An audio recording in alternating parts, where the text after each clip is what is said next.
Here at Grange Road, the women's team continue to embed our strong identity and carve our history at the club. CURUFC provides a unique experience for all players, men and women, to play at Twickenham, which is one of the largest stages in the world, which is a true honour for any player. The amazing facilities provided here are absolutely integral to our winning in the varsity matches. And the ability to wear the light blue shirt, to play with such strong and passionate people, is a truly once-in-a-lifetime experience. Thank you so much to those of you who've already donated, and if you can, please do donate to help us continue this experience for future generations.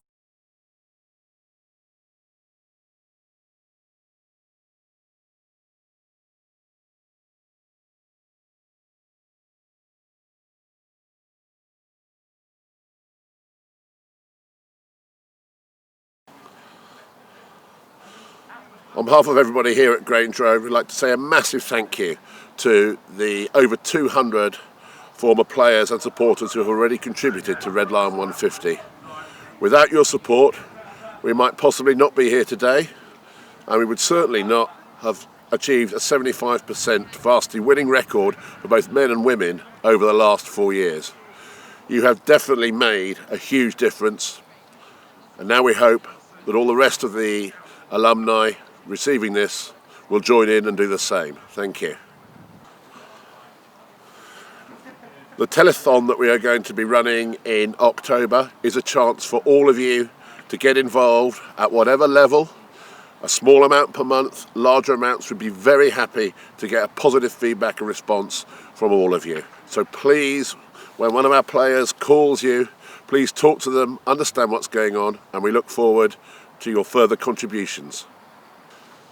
We hope that everybody will respond positively to the telethon that we are going to be running in October, when one of our players will be calling you. Whether you can afford to contribute a small amount per month or something larger, we'd love to hear positive responses from as many people as possible. We'd also love to see you back here at Grange Road when we can get playing rugby again, and also at one of the Red Lion 150 events which we'll be running as we reach the culmination of the programme and our 150th anniversary in the 2021-22 season.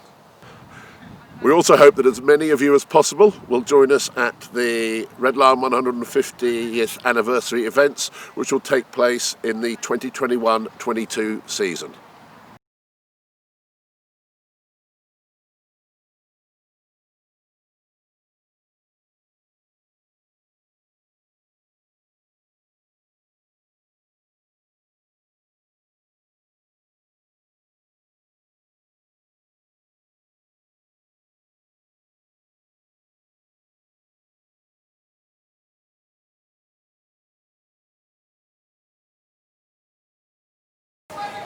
It's great to be here. I have been here several times since 1978 when I arrived in Cambridge as a freshman, and it hasn't changed very much. I have to say the pitch is in as good condition as it was in October 1978. I'm actually standing on a spot, it's full of mushrooms now, but it's where I scored a try against the All Blacks in 1978, which is a story which just gets better because they get better. Yeah, I've been chairman for the last 4 years of a body called Cambridge University Rugby Football Union, which has two functions. One, it's the constituent body within the Rugby Football Union, and the other thing it does is administers and organises all the college rugby in Cambridge, men's and women's. And it's a really important part of what we do in Cambridge, is trying to ensure that we maximise participation across the university. And we get up to 1,000 players playing during the season at all levels. And the great thing about playing rugby here is that you can play at the elite level, or you can play at a social level just for a fun thing, and that's really an important opportunity that we give the students. I've been the club's representative on the RFU Council since the summer of this year, taking the role on for me and Metcalfe, who've done it for quite a few years. Really interesting time to be involved in the administration of rugby at that level, and it's great that we still have that sort of representation and position in the game. And although in some ways rugby at Cambridge might seem to have fallen out of being in the centre of the game, the fact is we've had 2 RFU presidents in the last 5 years, both the past and present presidents of the Welsh Rugby Union from Cambridge, and the CEO of New Zealand Rugby is from Cambridge, so we're still making a contribution at that sort of level, as well as doing things on the pitch.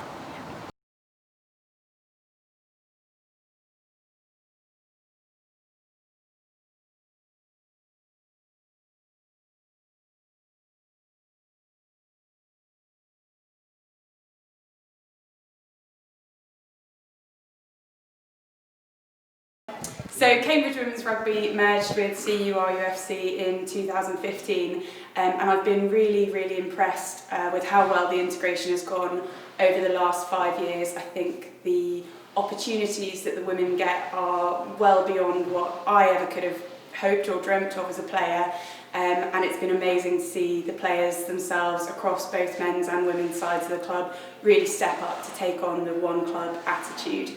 We also have made a few changes around the clubhouse itself to represent some of that change as well. So we've now got a plaque that acknowledges all the women who played from 1988 to 2015, and then since the merger of the club we now see the women's teams appearing, the blue squads, every year alongside the men's teams as well. So it's really great to have that recognition in the physical space of the clubhouse too. Fantastic. So this year we've decided to take a bit of time to look at what the club's strategy is moving forwards, looking at the coming 5 years. There are some key challenges the club is facing in terms of ongoing financial viability and how we secure the future of the club, but also looking at how we can set ourselves up as an organisation to be more representative of the players we've got. So what can we do to improve kind of diversity in our club leadership as well?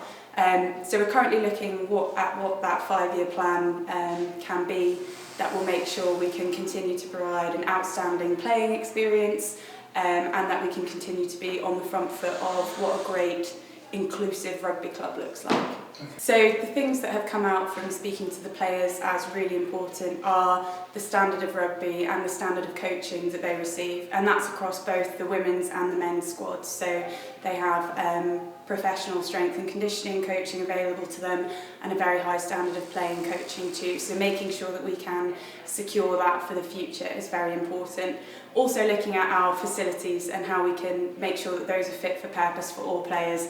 For anyone who has been to Grange Road, the grounds probably still look very much the same as anybody ever knew them. So we are looking at what we can do to kind of raise the standard there to make sure there is adequate provision for the men's players, the women's players, for anybody who might want to come be part of Cambridge Rugby.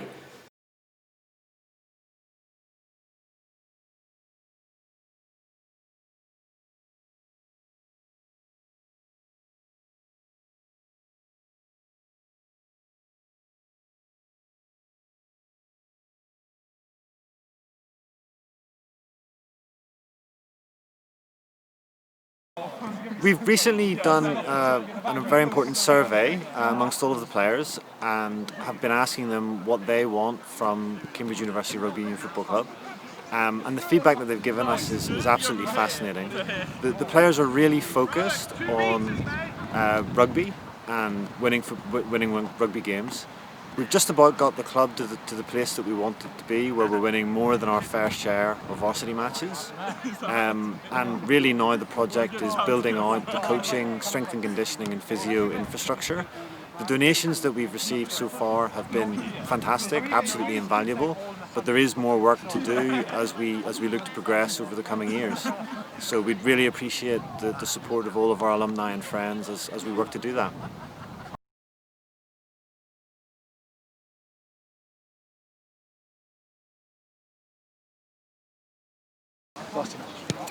Last year was absolutely amazing experience. Really good day in Twickenham to have both the men and women lift the trophy.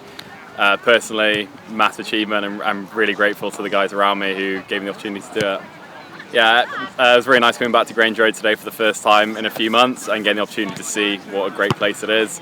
It's really great as well to see a few of the new guys sort of rolling in and noticing how lovely it is. It's a massive part of our history, and I feel very privileged every time I get to run out on it. So from a playing side, the club really feels like it's moving in a great direction. The men and the women feel more integrated than ever, having merged our strength and conditioning programs and doing days like this together where we just get the opportunity to spend a lot of time with each other, and I feel as though we're all moving in one direction, and it's a positive direction. Fundraising goes such a long way for us at the club. It's really important for us to really get things moving. So, I mean, from a playing side, the things that we immediately see are the sort of experience from the coaching. Strength and conditioning wouldn't be possible without the new Prison Performance Centre and strength and conditioning coaches. And then obviously behind the scenes is an incredible amount of stuff that we didn't even see, but we're aware that it does happen. We massively appreciate any donations that have already been given, and to those who haven't had the opportunity yet, we'll be on the phone during the call campaign in early October. We hope that you can spare a few pennies to help continue the traditions of the club. All donations are obviously beneficial to the current players, but also looking forward to the future, it's massively beneficial for the future players who are coming through the club.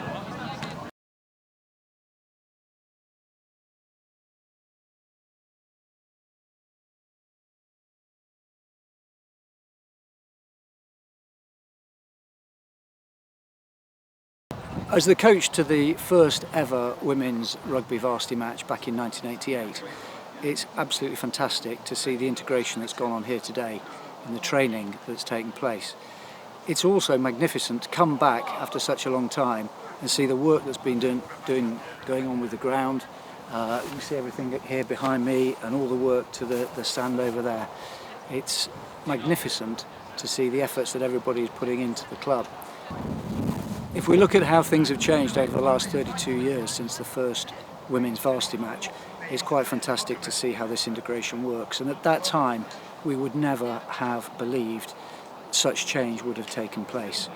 And I cannot wait now for the coming season and the seasons yet to come to see this continue as it has been doing now. Well, I vividly remember us going over to Oxford. We hired a coach and it was raining and it was dark and it was a bit of a slugfest. Of course, there was no precedent, so we had no idea how strong we were or how strong Oxford were, so we were a bit in the dark. But what was fantastic was the spirit of the team, and we'd had a marvellous term in building everything up, and as coach I was redundant. It was not needed, and I just let the girls get changed, get on with it, do their own team talk. They did everything and just had a wonderful, wonderful match. I remember it being very, very close, but in the end we came good.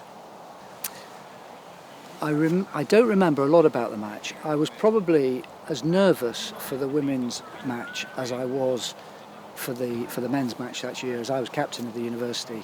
And I can't remember if the women's game came first or came second, but I was certainly more nervous watching than I was actually playing in the men's varsity match.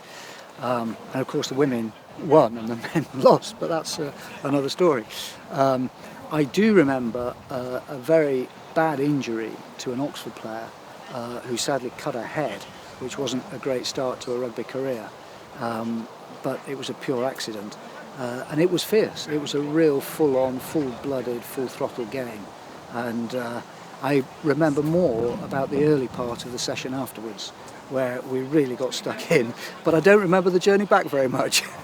I actually have tingles going up my spine each time that I come to Grange Road, and I haven't been back very often over the years. So it's a special place to tell others about when I'm not here, but actually it has a physical and a sort of mental reaction when I get here. And I suppose, like all of us, we think about those great games that we played and the odd thing that we did right, but some of the wonderful teams that we beat.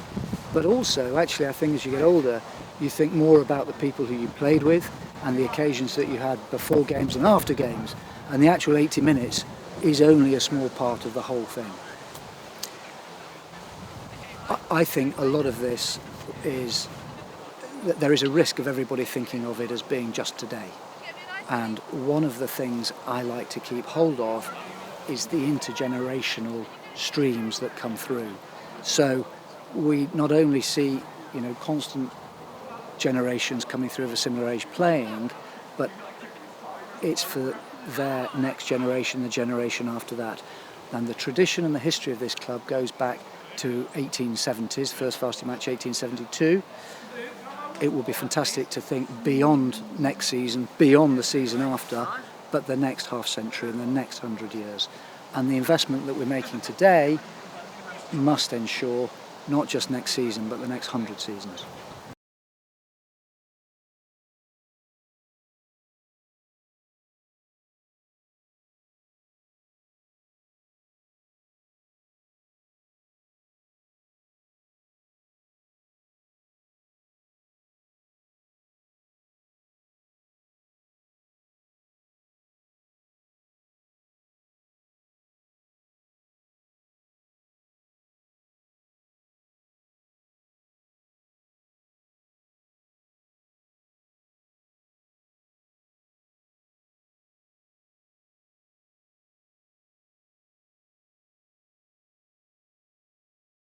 Sure. Yeah, in time for the 150th anniversary, what we've embarked on is a refurbishment of the main stand and the comba stand. This morning we've just finished the lads, the whole men's squad, doing a creosoting of the comba stand, and we are supported in doing this with our sponsors who have provided labour, materials, consultancy in the purpose of getting the stand back to a point where it is both safe and neat and tidy. There have been some elements that needed fixing for structural reasons, and then there's a lot of cosmetic work that we've needed to do. We've got scaffolding up now, as you can see on the pictures, and we're replacing a lot of the woodwork, pillars, and then decorating all the woodwork to make it look spick and span. Hopefully we will in the future upgrade the whole stand and incorporate better facilities for the mixed gender club. The women, after their training session, will be coming to add to what the men have done in terms of the creosoting. I'll also get them to do some of the white paint work as well, and hopefully this comba stand will be done by the end of the day. Sorry. On the main stand, we were supported by Savills, who did an analysis of the structural issues, the refurbishment requirements where it's rotten. We then got contractors in from 8Build and Cox Edges, who are refurbing it, replacing rotten woodwork and painting areas where it can be just overpainted. That should take about a month or so, which the scaffolding's been put up by Four Ways, who've been supported by Morgan Sindel in doing that. So we've had a wide range of sponsors who have been helping us get the job done.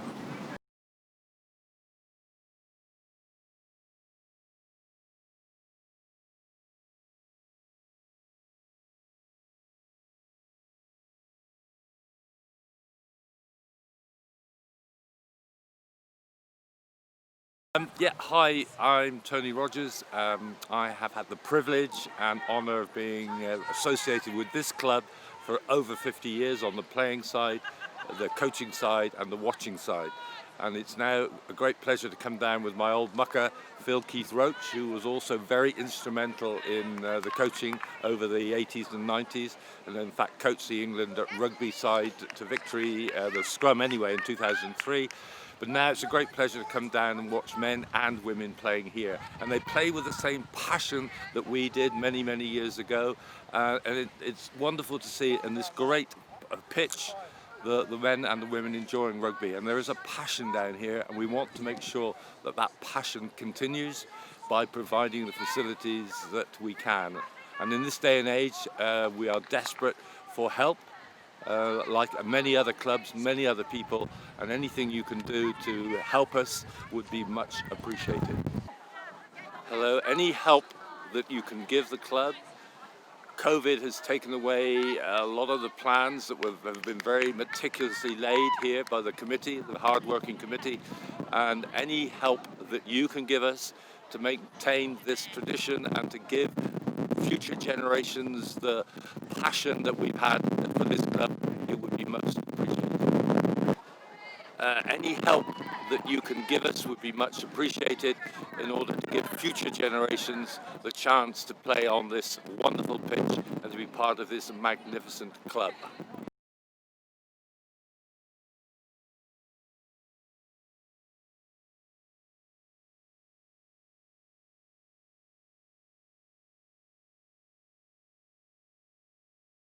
One more go. Over the last 5 years, the club has engaged with the local business community to seek sponsorship. The response has been so positive that we've managed to raise circa £60,000 this year. That's up from £15,000 in the previous years.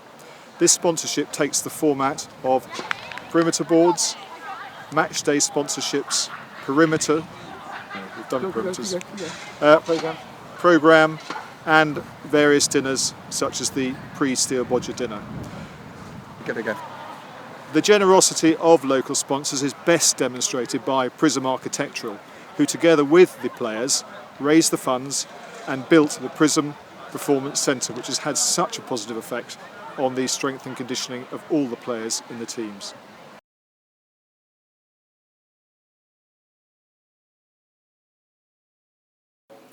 Well, clearly we've had a very difficult time over the last 10 years, but that's been made worse by the COVID-19 lockdown and the inability to play rugby. But we've used the time very well, in as much that, as you've heard earlier, Jess has led a very good strategic review, and we're doing work to the clubhouse, and we're in good shape.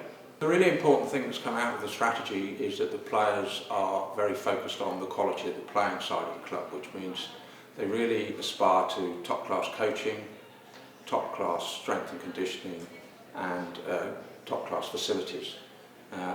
We already have the coaching and the strength and conditioning in place, but we want to give it slightly more depth into the lower teams and if possible even into the colleges. But one of the things that we really do need financial support on is bringing the facilities up to standard for the next 5-10 years. Well, we've been really lucky, as you know, with help from a lot of the committee who put an enormous amount of time in. From my recollection, 30-40 years involved with the club, we've never worked harder on and off the field to keep the standards up. But we've had increasing amounts of help from past players, particularly on the women's side, and we're about to introduce another 6 to 8 people into helping the rest of the committee in delivering all sorts of things like communications, marketing, as well as on the playing side. So that looks very promising.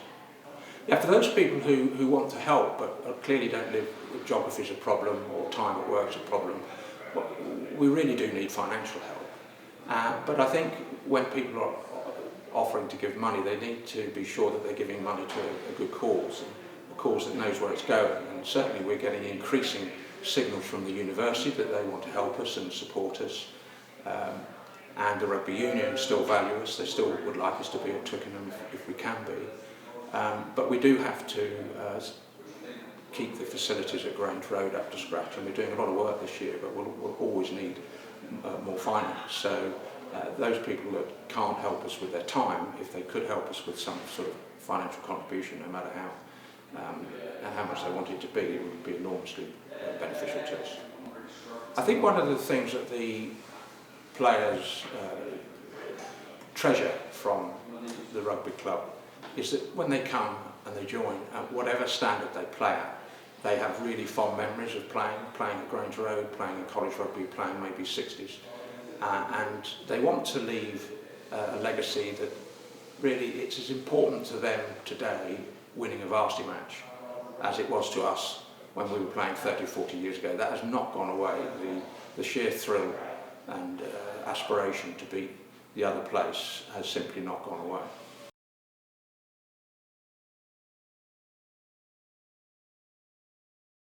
Financial crash of 2008 and its financial implications put the club in the same situation as back in 1973 before we took on the Bowring sponsorship. Since then we've tried to diversify our sources of income.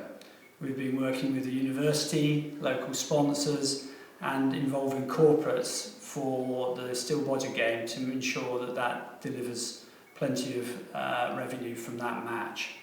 COVID-19 has exacerbated the situation, and we're working with the university to try and get through what will hopefully be a short-term problem and to provide longer-term funding for the ground. But we really do need your help, and we very much appreciate all the contributions so far to the Red Line 150 campaign. Okay. The financial crash of 2008 and its implications for the income from the varsity match put the club in the same unstable financial situation that it had back in 1973 before the Bowring sponsorship. During the last 10 years we've tried to diversify our income sources. We've been working with the university, various local sponsors and involve corporates in the Steel Bodger game to make sure we earn plenty of revenue from that match. COVID-19 has seriously exacerbated the situation, and we're working with the university to help come through what is hopefully a short-term problem, as well as providing longer-term funding for the ground. But we really do need your help, and we're very grateful for all the contributions so far to the Red Lion 150 campaign.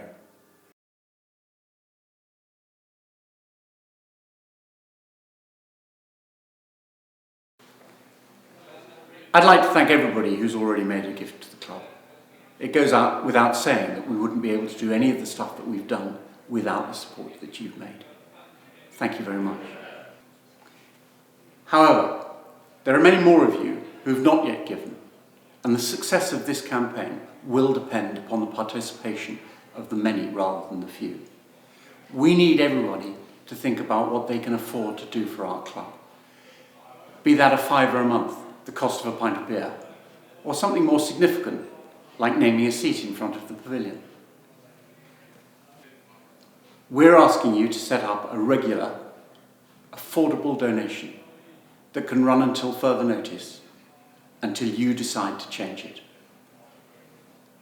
I hope that you'll see this as a covenant between you and the club, in which you undertake to do your bit to ensure that the current crop of players get the same playing experience here at Grange Road that you had in your playing days. We're therefore asking some of our players to call you this October to tell you about their experience of playing for the university, to ask you about what it was like in your day, and hopefully give you a chance to engage with our campaign. I hope you'll accept this invitation to take the call and enjoy your conversations. Thank you.